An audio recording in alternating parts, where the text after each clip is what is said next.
तुम्हारी पूर्वी मेरे पास है एसीपी। शंभू तुम?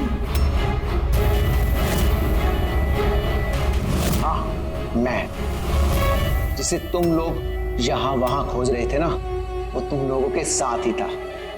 मुझे देखकर अफसोस तो हो ही रहा होगा ना। मुझे पता था सीआईडी कोई भी काम अधूरा नहीं छोड़ेगी, इसलिए मैं अपना हर कदम फूंक फूंक कर रख रहा था। लेकिन इस अदिति की बेवकूफी की वजह से सब गड़बड़ हो गया और मुझे फंसाने के लिए तुमने अपने इस ऑफिसर को मेरे पास भेज दिया। लेकिन अब ये मेरे जाल में फंस चुकी है और मुझे यही यहां से बाहर निकालेगी। तुम्हें क्या लगता है पूर्वी की आड़ लेकर तुम हमसे बच जाओगे? नहीं, लगता नहीं है, ऐसा ही होगा। अगर तुम अपने इस बहादुर ऑफिसर को जिंदा देखना चाहते हो तो मुझे यहां से जाने दो। नहीं तो मैं ये केमिकल इसके अंदर इंजेक्ट कर दूंगा और उसके बाद क्या होगा तुम लोग सब जानते हो। और ये सब तुम क्यों कर रहे हो? हाँ? अपने बेटे रवि के लिए। अपने बेटे के लिए? हाँ, मेरे बेटे को पार्किंसन नाम की बीमारी है। मैं अपने केमिकल से उस बीमारी का इलाज ढूंढ रहा हूं और मैं जिस फार्मा में काम करता हूं वो मुझे इंसानों पर उसे ट्राई करने नहीं देती। इसीलिए तुमने अपने तरीके से लोगों को फंसा के उन पे ये एक्सपेरिमेंट करना शुरू कर दिया। अगर मैं ऐसे नहीं करूंगा तो मैं सही इलाज तक नहीं पहुंच पाऊंगा। कैसे पता चलेगा मुझे कि इन केमिकल्स का इंसानों पर रिएक्शन क्या होता है? और इसीलिए तुम सपोर्ट ग्रुप में ऐसे लोगों को टारगेट करते थे जो अकेले रहते थे, ताकि अगर वो गायब भी हो जाए तो किसी को भनक ना लगे और तुम उन पर अपने एक्सपेरिमेंट्स आराम से करते रहो। हाँ? अकेलेपन से जूझ रहे परेश को मैंने अपने सपोर्ट ग्रुप के जरिए फंसाया और उस पर एक्सपेरिमेंट शुरू किया। लेकिन इन सबकी गलती की वजह से वो यहां से भाग निकला और तुम लोगों के हाथ लग गया। नहीं तो मेरा प्लान कभी फेल नहीं होता। तभी तुम उसकी जान के पीछे पड़े हुए थे। मैं तो उसे उस अंडर कंस्ट्रक्शन बिल्डिंग में ही मार डालता, लेकिन वो आर्किटेक्ट बीच में आ गया। लेकिन इसकी किससे क्या दुश्मनी हो सकती है? वजह तो कुछ भी हो सकती है पूर्वी, लेकिन एक बात कॉमन है शिप्रा और परेश के बीच में, उन दोनों के ब्रेन में वही केमिकल मिला है। तो उन दोनों का दुश्मन भी एक ही हो सकता है। इस किरण के बारे में क्या पता चला? सर, किरण शिप्रा का पति था और 2 साल पहले ही उसकी मौत हो चुकी थी। सर, किरण शिप्रा को काफी मारता पीटता भी था। कोई ना कोई बात तो है इस परेश और शिप्रा के बीच में, कोई कॉमन बात जिसकी वजह से ये दोनों भी उस खूनी के निशाने पर आ गए। क्या हो सकती है वो कॉमन बात? क्या हो सकती है? सर, मैं परेश के पड़ोस में पिछले 5 साल से रहता हूँ, पर अजीब बात है सर, ना मैंने उसे कभी देखा ना कभी मुलाकात हुई। और कोई नहीं है परिवार में उसके? सर, उसके पिताजी थे जिनकी मौत तब हो गई थी जब वो जेल में था, और कोई नहीं है। सर, शिप्रा का हस्बैंड बहुत स्ट्रिक्ट था। वो उससे मिलना तो दूर, किसी से बात तक करने अलाउ नहीं करता था। इनफैक्ट वो तो उसको मारता पीटता भी था। सर, उसके हस्बैंड के डेथ के बाद ना मैंने बहुत कोशिश की कि मैं उससे बात करूं, उससे पूछूं, लेकिन उसने इंटरेस्ट नहीं रखा। अच्छा, उसका कोई करीबी दोस्त, कोई रिश्तेदार नहीं था क्या? सर, मुझे नहीं लगता कि होगा। अच्छा। शिप्रा और परेश दोनों की जिंदगी में एक बात कॉमन, दोनों जिंदगी में अकेले थे, ना कोई दोस्त ना कोई रिश्तेदार।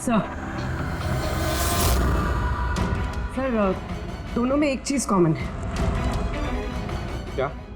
सर, हमने परेश और शिप्रा का कंप्यूटर चेक किया तो उनकी कंप्यूटर हिस्ट्री से पता चला है कि दोनों ने ही ऑनलाइन सपोर्ट ग्रुप ज्वाइन किया था।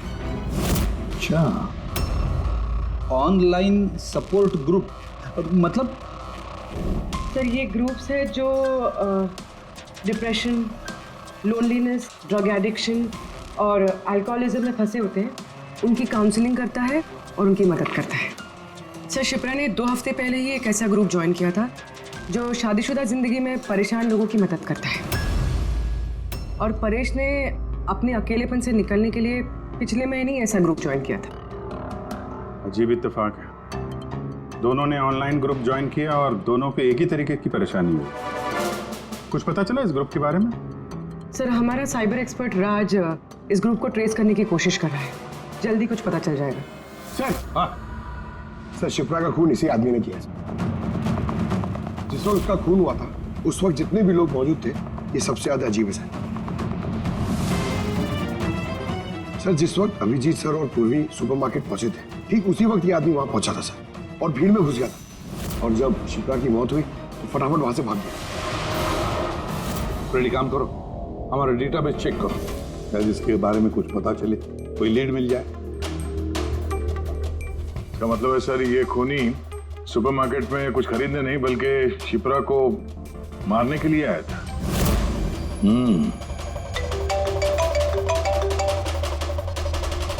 हाँ राज, ओके ठीक है, तो तुम मुझे एड्रेस एसएमएस कर दो। Thank you sir. Cyber expert Raj का फोन था, उसका कहना है कि ये दोनों ग्रुप्स एक ही आईपी एड्रेस से बनाए गए हैं। एक ही कंप्यूटर से? हाँ सर। आईपी का एड्रेस मिला है? हाँ सर, अंधेरी में एक प्रिंटिंग शॉप है, ये दोनों ग्रुप्स वहीं से बनाए गए हैं। बस, तो फिर अभिजीत तुम और पूर्वी जाओ वहां पर और देखो कौन है इस सबके पीछे और उसका क्या कनेक्शन है। सर क्या सोच रहे होते हैं? सर नहीं, पंकज ने भी बताया कि वो खूनी शिप्रा को मारने के इरादे से ही आया था। तो फिर सर उसे पता कैसे चला कि शिप्रा वहाँ सुपरमार्केट में है और वो लोगों पे हमला कर रही है? वो शिप्रा को फॉलो कर रहा होगा सर।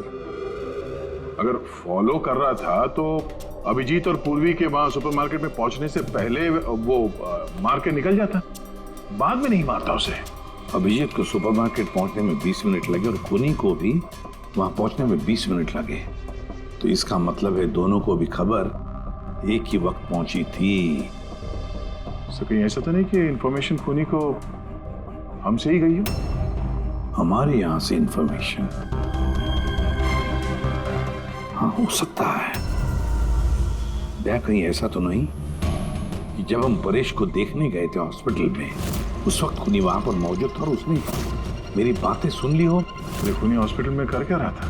क्या परेश खूनी के हाथों पहले तो बच गया था, हो सकता है खूनी अपना अधूरा काम पूरा करने हॉस्पिटल आया था, परेश को खत्म करना चाहता था इसलिए।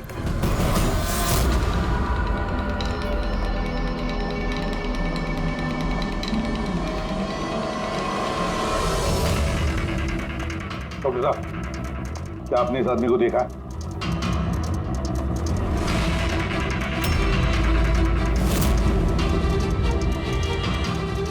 भाई साहब ये आदमी को देखिए जरा, इस हॉस्पिटल में इसको देखा है कहीं?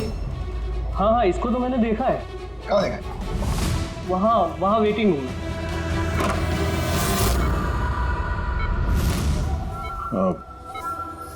यहाँ कोई आया था क्या? नहीं सर, यहाँ कोई नहीं आया। ठीक। हाँ दे। सर परेश तो ठीक है पर वो खूनी अभी तक दिखा नहीं। कहीं तो छुप कर बैठा ही है यार, सही वक्त का इंतजार कर रहा है।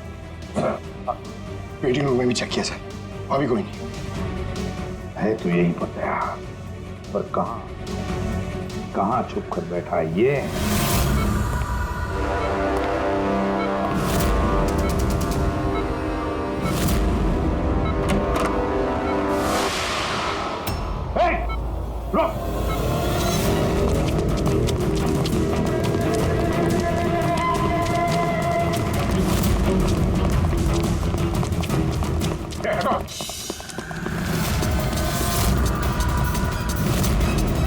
कहाँ भागोगे? रुक!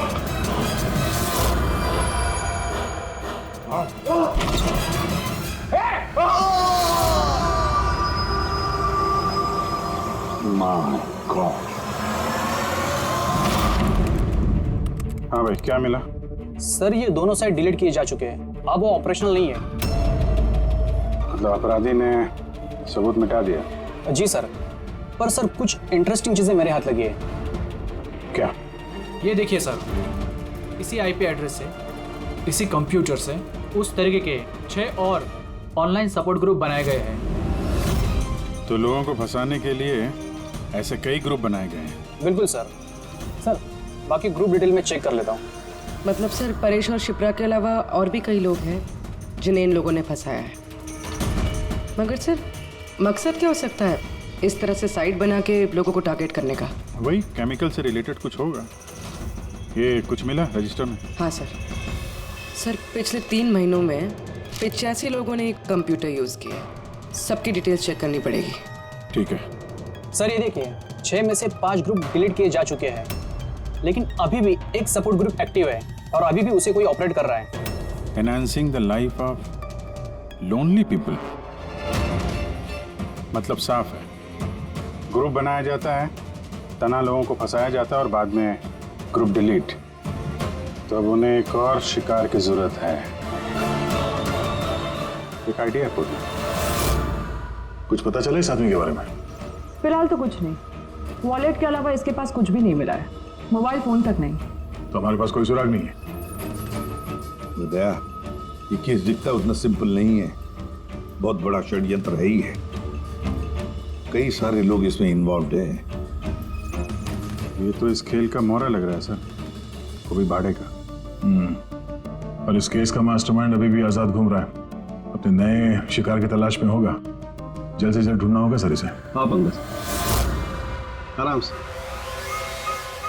बस खड़े। ये क्या ही था उनके? सर आप ये क्या खेल खेल रहे हैं पंकज के साथ? नहीं नहीं, ये कोई खेल नहीं। बस मैंने बताया था ना, ये केस बहुत ही पेचीदा है, बड़ा कॉम्प्लेक्स है। याद है ना, मैंने बताया था उस परेश के और उस शिप्रा के दिमाग में मुझे एक अलग तरीके का केमिकल मिला था। हाँ, मैंने उस केमिकल को रिप्लिकेट किया और इस पंकज के शरीर में इंजेक्ट कर दिया। What? अब तू पागल हो गया फारूक है? अगर इसे कुछ हो गया तो? अरे कुछ नहीं होगा यार, बिलीव मी, मैं पागल हूं क्या?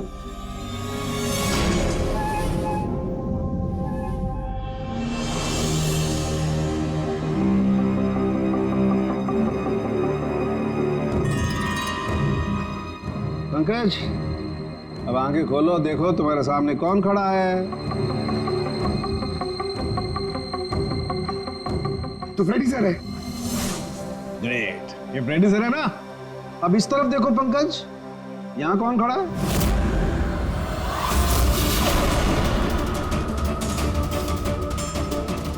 ये कैसे हो सकता है? ये इधर फ्रेडी सर, यहाँ फ्रेडी सर। मतलब शाहरुख है, ये परेश और शिप्रा के साथ यही हो रहा? बंद कर। बस बस, पट्टी लगा लो, पट्टी लगा लो बस। ये देखा बस, इसे फ्रेगोली सिंड्रोम कहते हैं। इस सिंड्रोम में इंसान को एक ही चेहरा हर चेहरे में दिखाई देता है। उस इंसान का चेहरा जिसे या तो वो सबसे ज्यादा नफरत करता है या जिससे सबसे ज्यादा डरता है।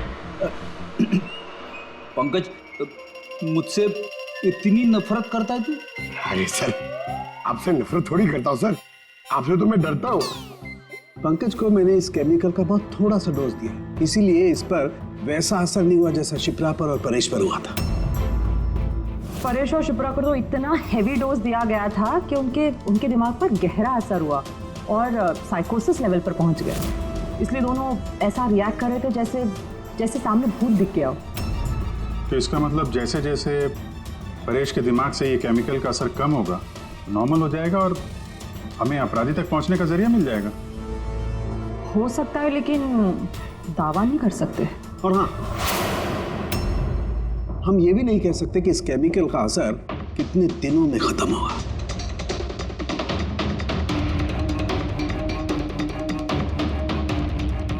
अगर हम परेश के ठीक होने का इंतजार करेंगे तो बहुत देर हो जाएगी। हमें कोई और तरीका ढूंढना होगा, कोई और तरीका। हाँ पूर्वी? सर मैंने वो ऑनलाइन ग्रुप पे रजिस्टर कर लिया और डिटेल्स भी एकदम परेश और शिप्रा की तरह थी। नो फ्रेंड्स, नो फैमिली, एकदम अकेले। उन लोगों को ऐसे लोगों की तलाश है। ये तुम्हारा ट्रैकर, इससे पता चलता रहेगा तुम्हारे मोमेंट के बारे में। और ये तुम्हारा कैमरा। हमारे पास सिर्फ ये वॉलेट है सर, उस आदमी की पहचान और असलियत जानने के लिए, और एक कुछ चीजें मिली है साथ में।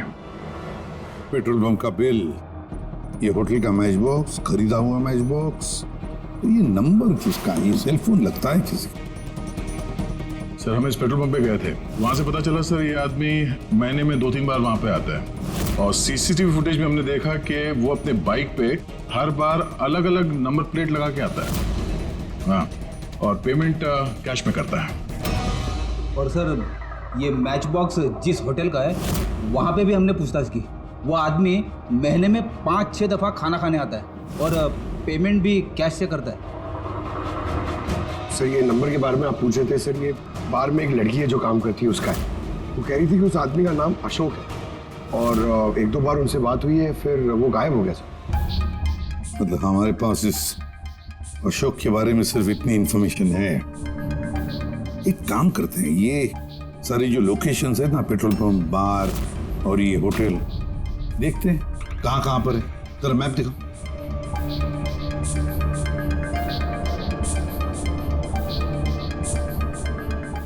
ये वो जगह है जहाँ पे वो पेट्रोल पंप है। सर यहाँ पे बाहर है सर। और सर ये होटल है। बार, ये होटल, पेट्रोल पंप। दया सर ऐसे नहीं लगता तुम्हें? देखो ना कि सारे के सारे लोकेशंस 1 किलोमीटर के दायरे में है यहाँ से। हो सकता है सर उसका घर या ऑफिस इस जगह के आसपास ही कहीं। Are you ready? I'm ready, sir. चल चल। हाँ So मैं ready. अरे वाह, बहुत अच्छा गेटअप है। इसके घर का क्या किया? सर पूर्वी के लिए भाड़े पे 1 हफ्ते के लिए घर लिया। I mean, अल्पा के लिए। अल्पा, ठीक है, गुड। लेकिन पूर्वी चौकन्ना रहना, उनका पहला कदम क्या होगा हमें पता नहीं है। Yes. Good luck. Thank you, sir. अब एक काम करते हैं, इस 1 किलोमीटर के दायरे में इस अशोक का फोटोग्राफ दिखाते हैं, सबको दिखाते हैं। शायद कोई निकले जो इसको जानता हो।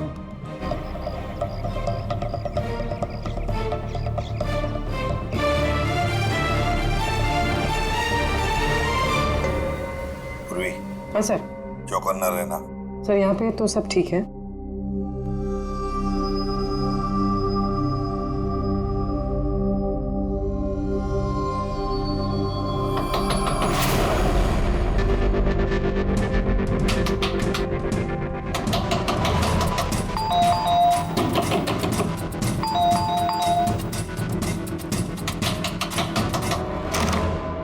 जी कहिए। वो मेरे पीछे ना कुछ गुंडे पड़े, मैं अंदर आ सकती हूँ प्लीज?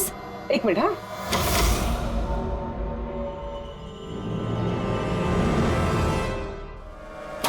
हाँ आओ जल्दी आओ। क्या क्या क्या हुआ क्या तुम्हें? अरे ये तो आदित्य है, शिप्रा की पड़ोसन। वो एक्चुअली मेरे पीछे कुछ गुंडे पड़ गए थे, मुझे समझ नहीं आ रहा था, इसलिए मैं आपके घर आ गई। कोई बात नहीं। Thank you miss. अल्पा। और तुम? अदिति।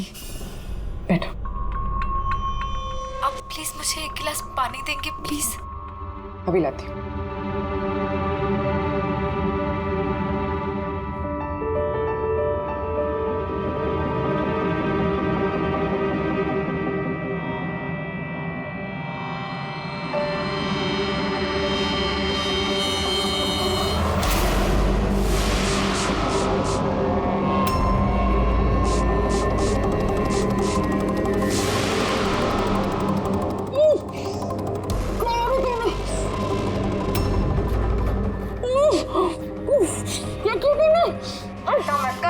कुछ ऐसा नहीं किया, ज्यादा दर्द नहीं दूंगी तुझे मैं। पूर्वी,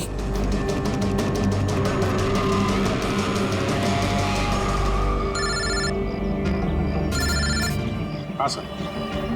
क्या शिप्रा की पड़ोसन अदिति?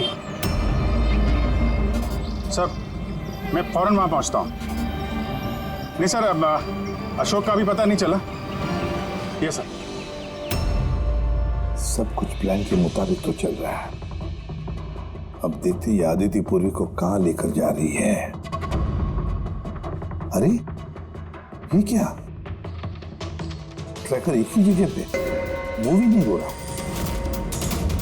कहीं ऐसा तो नहीं उन लोगों को ट्रैकर के बारे में पता चला हो, निकाल कर फेंक दिया हो? माय गॉड, अब तक पहुंचेंगे कैसे इन सब तक?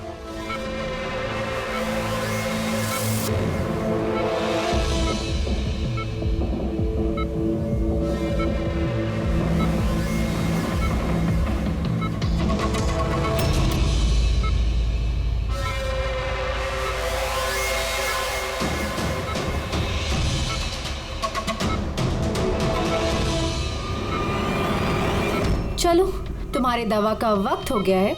अब अच्छे बच्चे की तरह दवा लो और तुम बिल्कुल भी टेंशन मत लेना, तुम्हें ज्यादा दर्द नहीं दूंगी। कौन हो तुम? छोड़ो मुझे, छोड़ो मुझे। चिंता मत करो, मैं तुम्हें दर्द नहीं दूंगी। छोड़ो मुझे।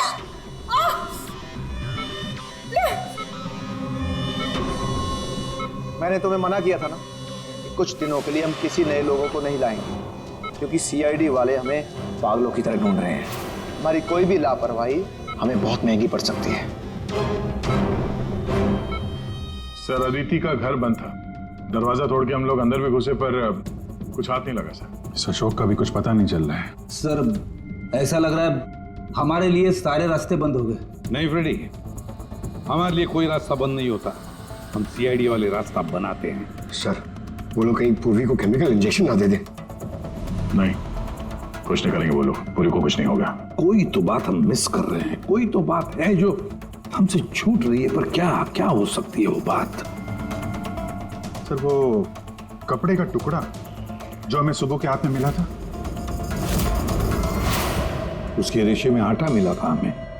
हाँ सर, आटा। जब मैं अशोक के बारे में रोड पे लोगों से पूछ रहा था, हाँ, तो वहां पे मैंने एक आटा की चक्की देखी थी और उसके पीछे एक पुरानी बिल्डिंग भी है। तो फिर जरूर वो आदमी जिसने परेश पर हमला किया उस आटे की चक्की के आसपास ही रहता होगा, इसीलिए तो उसकी शर्ट पर आटा आ गया। तो ये भी तो हो सकता है कि परेश पे हमला करने वाला अशोक ही हो। सर, वो कपड़े का टुकड़ा भी अशोक का ही हो सकता है। ये भी हो सकता है कि परेश पे हमला करने वाला और ये अशोक दोनों एक गैंग के लिए काम करते हो और वो गैंग आटे के चक्की के आसपास होगा। सबके सब आटे के चक्की के आसपास ही हो गया अभिजीत, और पूर्वी को भी उस चक्की के आसपास ही रखा होगा।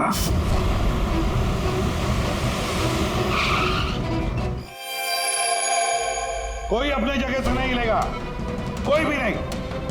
पूर्वी कहाँ है? अदिति, पूर्वी कहाँ है?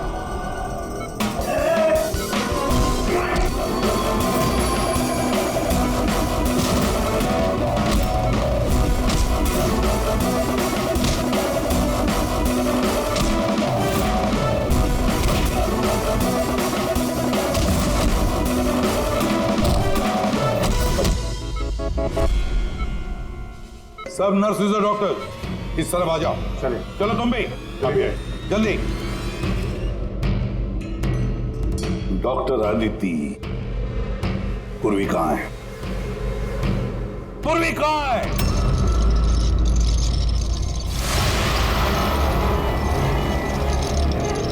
हमारी पूर्वी मेरे पास है एसीपी। शंभू, तुम? मैं, जिसे तुम लोग यहां वहां खोज रहे थे ना, वो तुम लोगों के साथ ही था। मुझे देखकर अफसोस तो हो ही रहा होगा ना। मुझे पता था सीआईडी कोई भी काम अधूरा नहीं छोड़ेगी, इसलिए मैं अपना हर कदम फूंक फूंक कर रख रहा था। लेकिन इस अदिति की बेवकूफी की वजह से सब गड़बड़ हो गया और मुझे फंसाने के लिए तुमने अपने इस ऑफिसर को मेरे पास भेज दिया। लेकिन अब ये मेरे जाल में फंस चुकी है और मुझे यही यहां से बाहर निकालेगी। तुम्हें क्या लगता है पूर्वी की आड़ लेकर तुम हमसे बच जाओगे? नहीं, लगता नहीं है, ऐसा ही होगा। अगर तुम अपने इस बहादुर ऑफिसर को जिंदा देखना चाहते हो तो मुझे यहां से जाने दो, नहीं तो मैं ये केमिकल इसके अंदर इंजेक्ट कर दूंगा और उसके बाद क्या होगा तुम लोग सब जानते हो। पर ये सब तुम क्यों कर रहे हो? हाँ? अपने बेटे रवि के लिए। अपने बेटे के लिए? हाँ, मेरे बेटे को पार्किंसन नाम की बीमारी है। मैं अपने केमिकल से उस बीमारी का इलाज ढूंढ रहा हूँ। और मैं जिस फार्मा में काम करता हूँ वो मुझे इंसानों पर उसे ट्राई करने नहीं देते। इसीलिए तुमने अपने तरीके से लोगों को फंसा के उन पे ये एक्सपेरिमेंट करना शुरू कर दिया। अगर मैं ऐसे नहीं करूंगा तो मैं सही इलाज तक नहीं पहुंच पाऊंगा। कैसे पता चलेगा मुझे कि इन केमिकल्स का इंसानों पर रिएक्शन क्या होता है?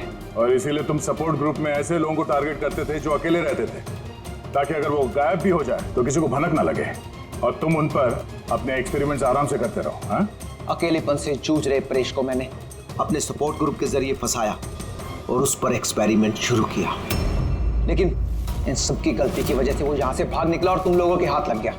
नहीं तो मेरा प्लान कभी फेल नहीं होता।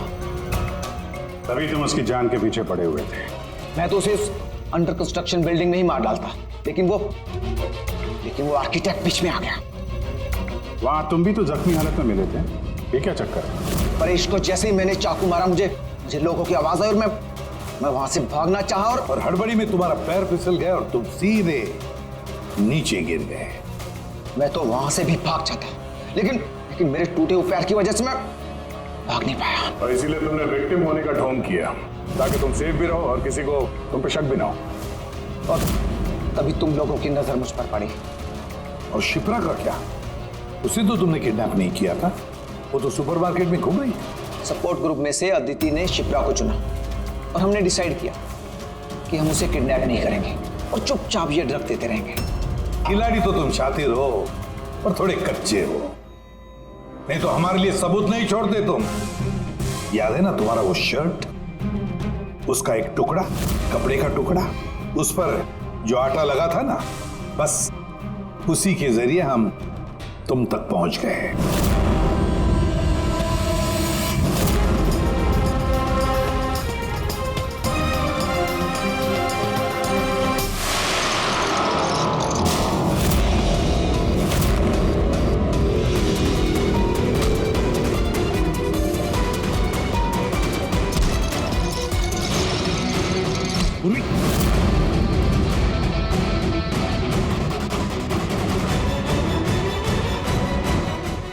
देखो, हाँ? क्या किया तुमने सुब्बू? कभी सोचा है? हाँ? अपने बेटे को बचाने के लिए तुमने न जाने कितने लोगों की जान दांव पर लगा दी, पर यह नहीं सोचा ना कि सही क्या है, गलत क्या है। तुम्हारे बेटे को तो हम अच्छी से अच्छी ट्रीटमेंट दिलवाएंगे, मगर तुम्हें जेल की सलाखों के पीछे बिठा देंगे। शायद फांसी का ऑर्डर भी आ जाएगा तब तक।